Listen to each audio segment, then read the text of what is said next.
But now in this hour, we've got a very interesting conversation going down, and we'll be talking periods and period health. And we've got on the line Laurine Jepkorir. She is a public health officer, and she'll be giving us, she's been part of advocacy in this country. Keep in mind, tomorrow is Menstrual Health Day in the world. You can imagine. And this year, we're talking about ending the stigma. And so yesterday, we decided we're going to do a challenge. Yes, the challenge that we've decided as Vibes Radio is men out there, mtafute ma pads, mtafute ma tampons, and just share a picture of yourself celebrating and endorsing that this is a challenge that's happening. And just being part of the awareness. And basically what we want is, usually when we're talking about menstrual health, pretty much every man, is like, okay, that's got nothing to do with me. But this week, the aim is to encourage, to educate everyone, because we understand there's a lot of ignorance out there because of lack of information. And so once you have the information, you can be able to make informed decisions, even for your sisters, your wife, your girlfriend. We've had a doctor who's explained to us what happens when your body is going through menstruation, what exactly it means. Yesterday, we spoke to Shirmo Yoki, who shared with us her personal story with endometriosis, her journey. And man, I learned a lot. I learned a lot. Today, we're talking to Laurine Jepkorir, who's been doing a lot of advocacy. She's part of the team that organizes Menstrual Health Day in Kenya. Tomorrow won't be marked as usual, but she's here to share with us what are the challenges girls are having across this country. What how do we maintain menstrual hygiene? And it's very, very important that each and every one of you pay attention, because this is something that affects half of the world. Okay? Yes. Vibes Radio, we rule the nation in this generation. All right, welcome to Morning Vibes with Kwambox Mbunde. All right. Yes, and of course we want to talk about menstrual health or awareness 2020. And I know you reached out to us because this is the work that you do. Just to give us a bit of a background, Dr. Laurine, what exactly do you do? I am a menstrual hygiene champion. Number one is I am a menstruator. I am a female and I'm a menstruator. Okay. Number two, I'm a menstrual hygiene champion, and I've been part of the menstrual conversation in Africa from back in 2016.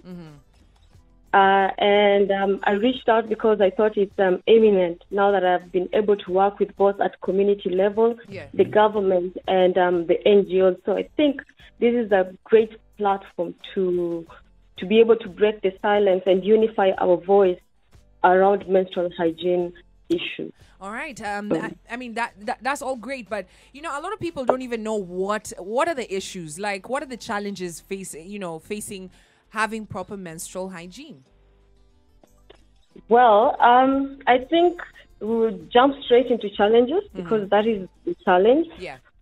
If there's been a lot of stories around menstruation. Yesterday, I had a conversation about a lady talking about the problems she's been undergoing during the menstrual period. And there's also the issues of menstrual health, where when girl children are getting their first period, which is the menarche is the first period, there's a lot of stigma around it. They do not know how to go about it. They do not know what to expect. And if you can remember, back in primary school, if you saw a girl had stained her clothes, I know the boys would not get over it. They'll be so surprised. We'll talk about it all over the school. So these issues are the challenges that come up.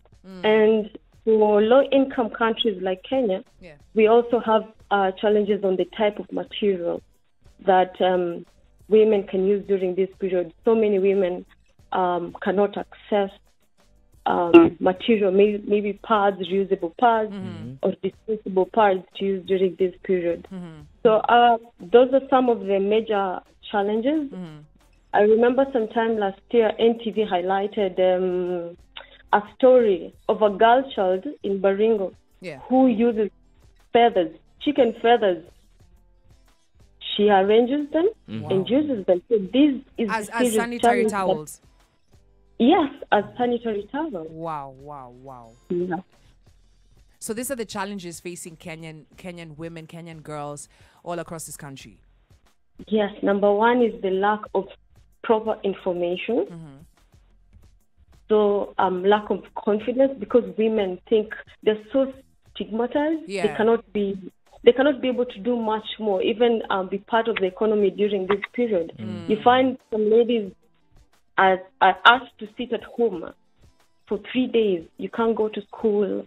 You can't interact with people. You can't use the front door. Yeah. You have to use the back door because it comes out as a taboo. So this is why we need to come together, unify our voice, and break the silence around the whole issue of menstrual hygiene management, and ensure that it's safe and it's okay to talk about it.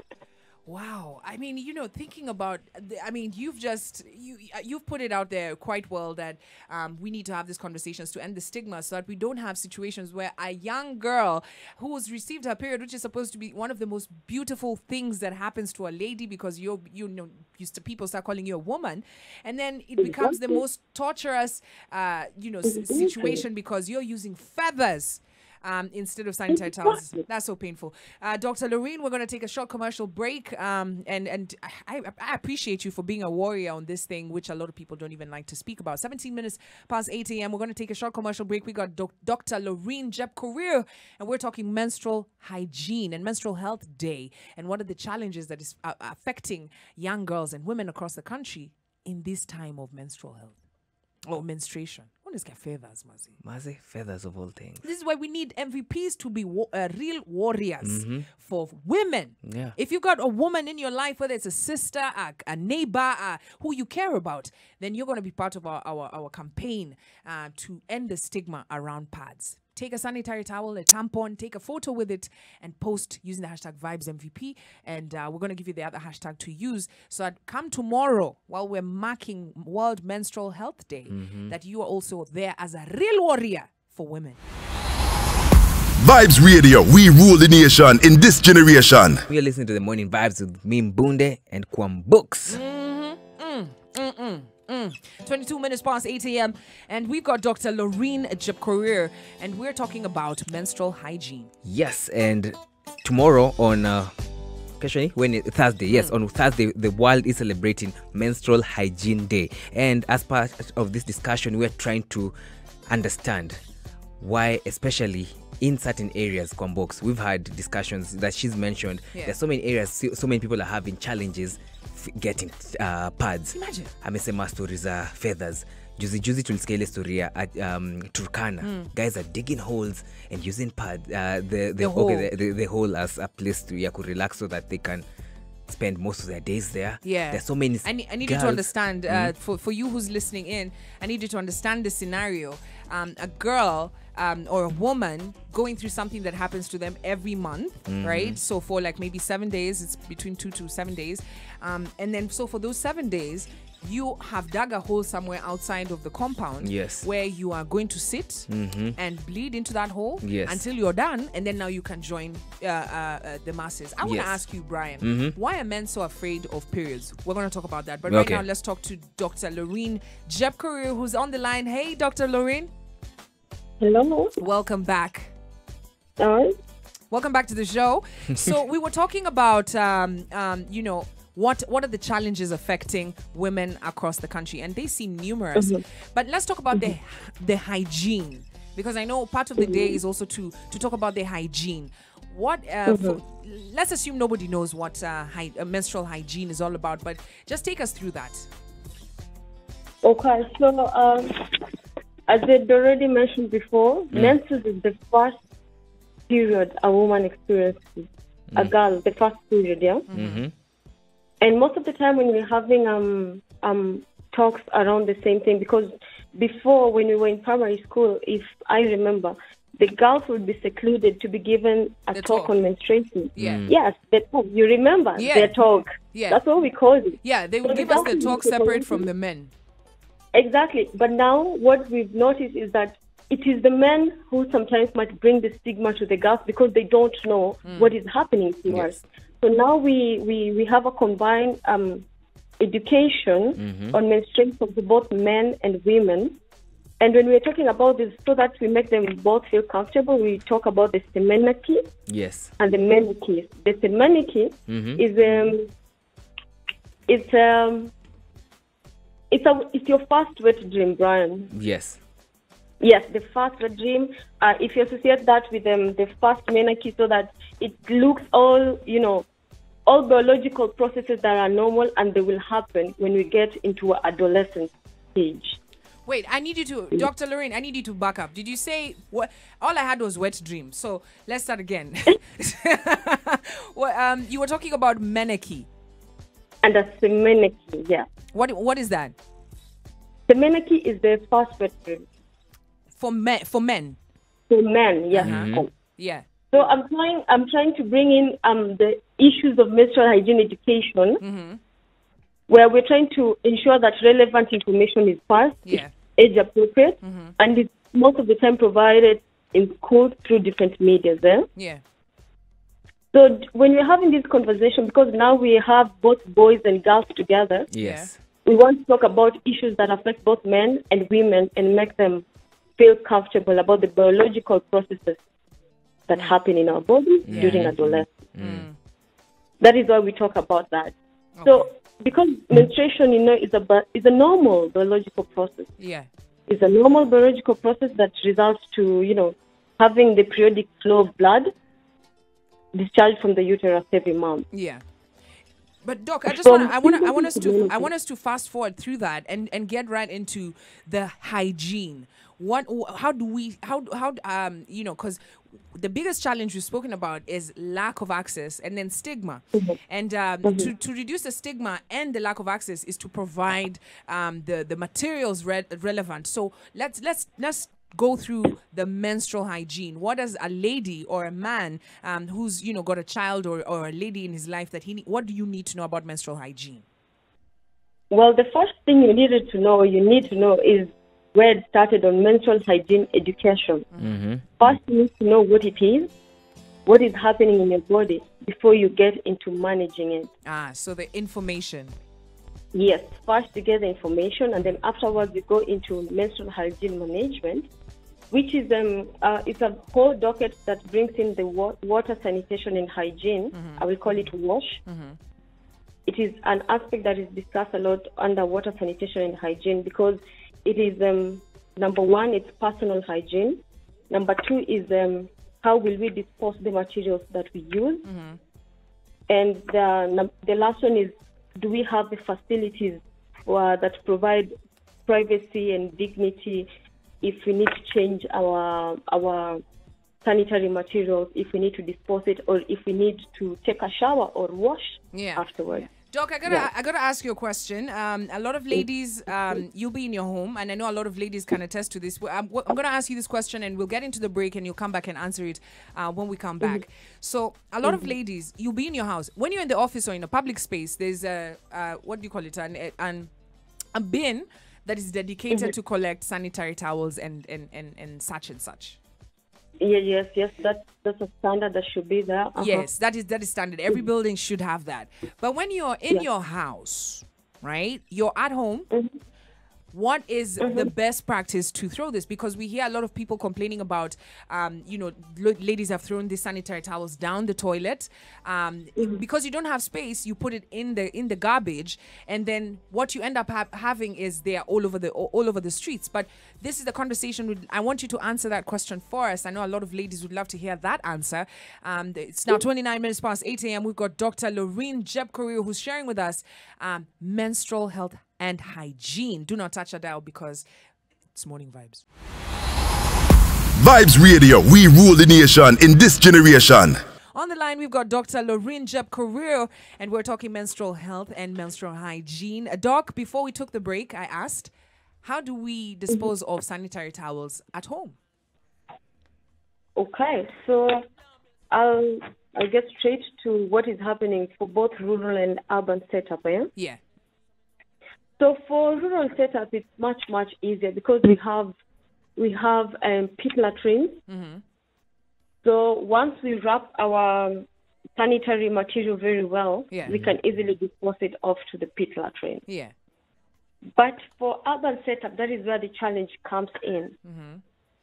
Because yes, we will wrap it well. Yes, we will put it inside and hide it so far down our bin. Yeah. But at the end of the day, it will still come out. So as a I've been in a technical working group. The government has been part of it, trying to work with the garbage collectors and everything, and know if we can be able to isolate the menstrual hygiene waste for proper disposal. Yeah.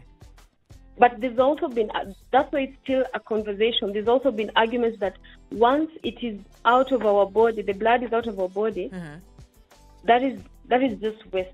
It's not a health waste, it's just a waste. Yeah. So there's no device method on how we can dispose it off in other areas, but we've come up with hygienic methods where we wrap it very well so that it does not open up even when it's being thrown away later.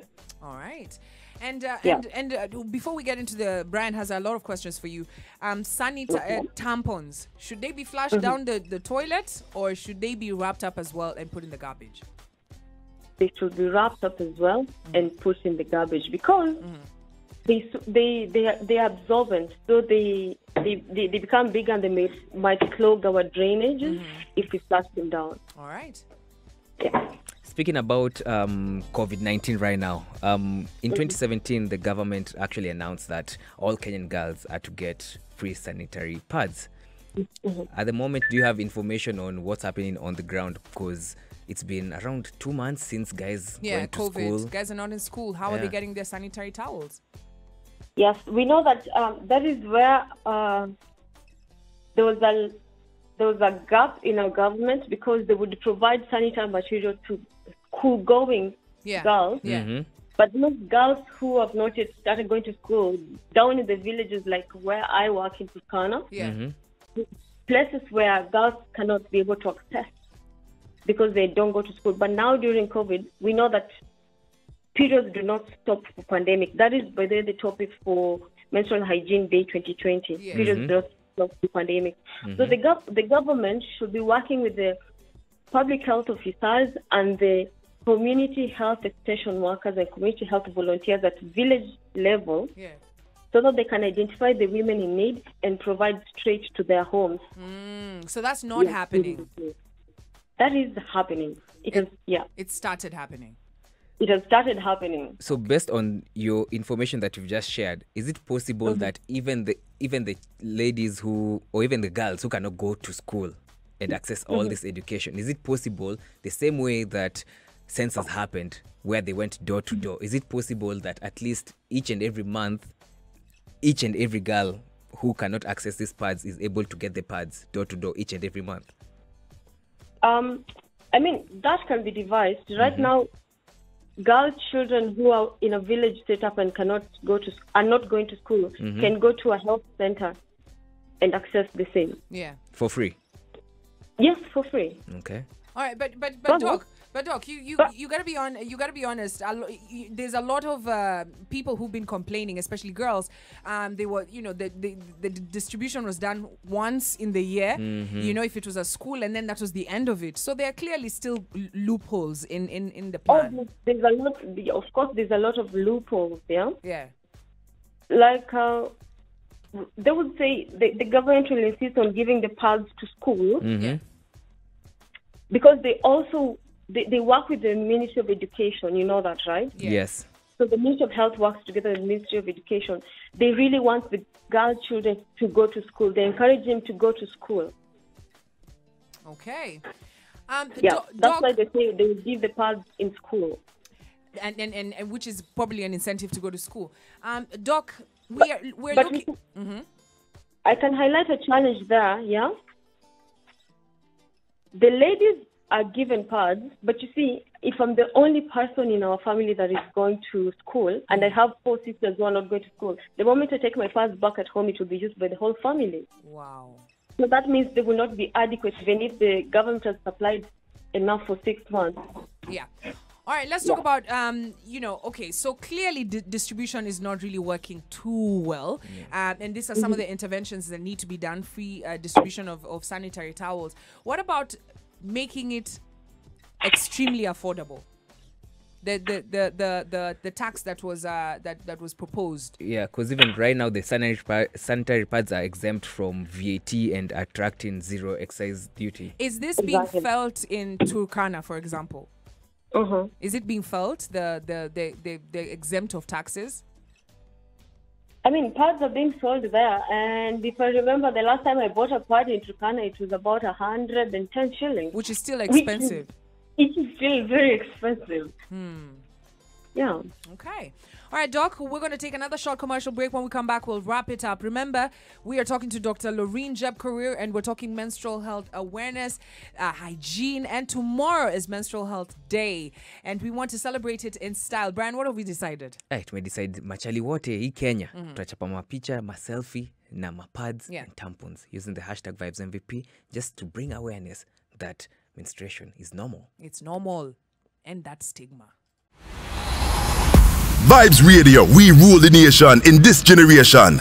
In this hour, we've been talking about menstrual hygiene and menstrual health. What do you need to know? What's happening? What's the government doing? Where are the loopholes? Where are there challenges that young women and just women around the country are facing?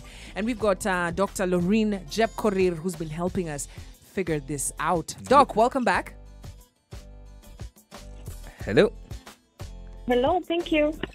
Hi, Dr. Let me ask you a question. In terms of emergency cases, what do you think the government should do in terms of sorting out the pad situation? Because there's so many girls in different situations. Dem ako mtaa, haizi access pads because let's say do hana.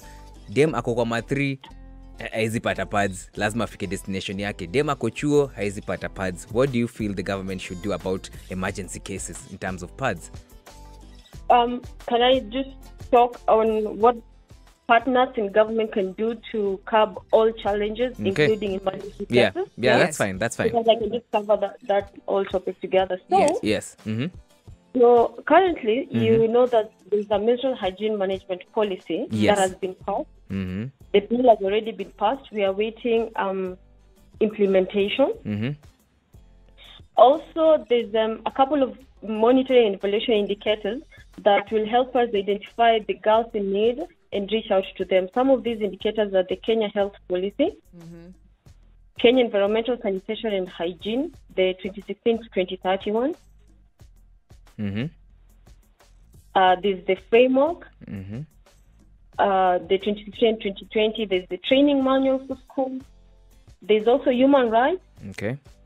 To water sanitation framework. As I mentioned before when we started this conversation, menstrual hygiene management is a topic that is covered under water sanitation and hygiene, WASH. Yes. That is why we have to bring in the issue of water sanitation framework, so that also the Ministry of Works, Ministry of Water can ensure that the girls who cannot access these pads, the girls who cannot access water to clean up during this period, can be able to access it in the long run.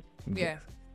The menstrual hygiene materials have also been standardized.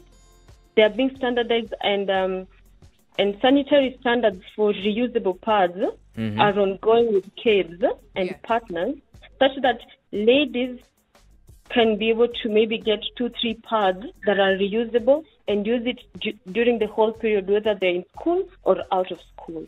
I hope that answers the question. That does answer the question. Doc, we're slowly running out of time. We could have this conversation for hours. But two things.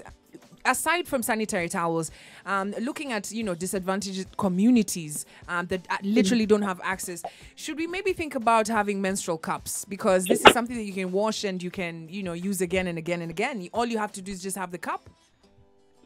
Okay, so when we're talking about reusable materials, we talk from the reusable cotton, reusable panties, cups.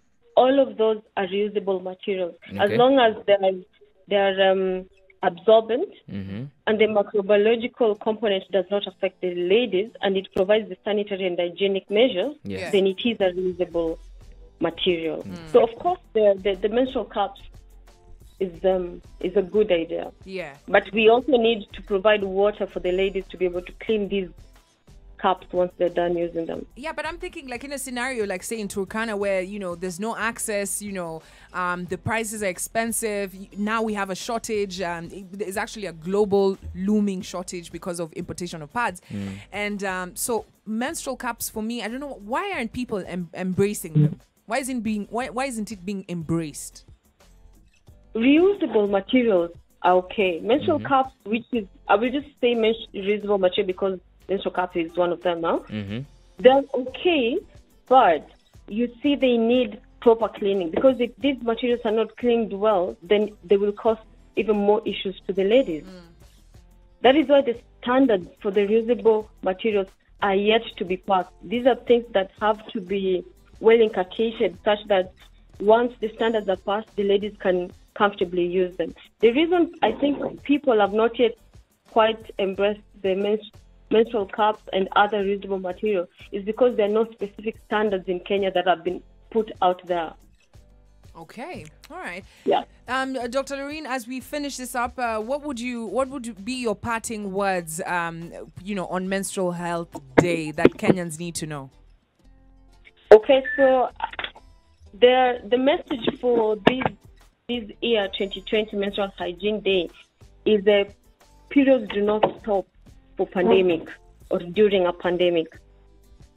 So this is the best time for all of us, the government and the partners, and we as common mwananchi, to unify our voice and break the silence around periods and menstrual hygiene management. I want in the next few years,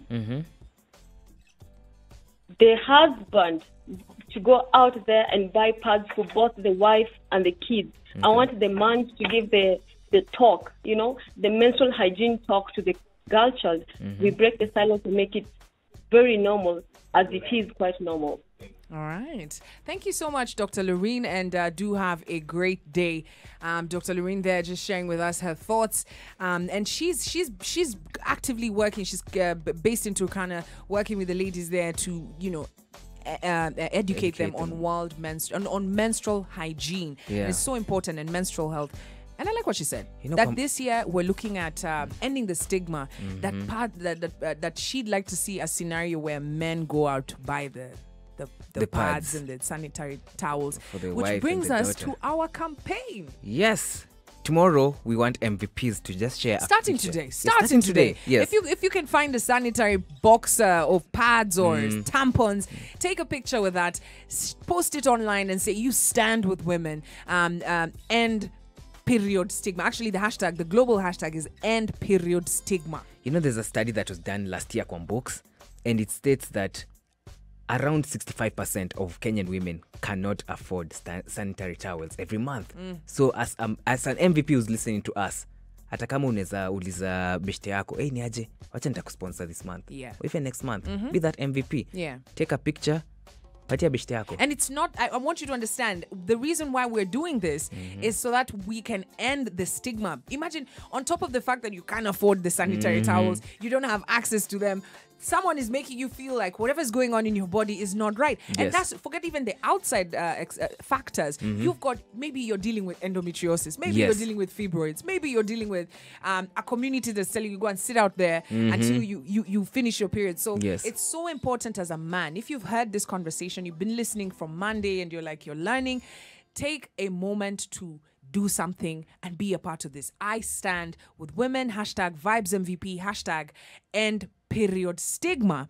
Post a picture with your sanitary towels, buy that and gift that to a lady, even if she can afford them. Buy and gift them. But especially if you can gift, there are a lot of street families. Yes. Yeah. If you can gift that, can you imagine pali? Hizi story zote. Mde mwenye anaishi kwa street kunaendanga aje? Na kumkata mtu aliuliza COVID ni aje jashika machokora. Wewe nikwambie, imagine kuna mama sahi dem akona period sahi. Cramps za ajabu kwa sababu labda hajui akona endometriosis ama akona fibroids ama tu ni periods za normal. Hana sanitary towel.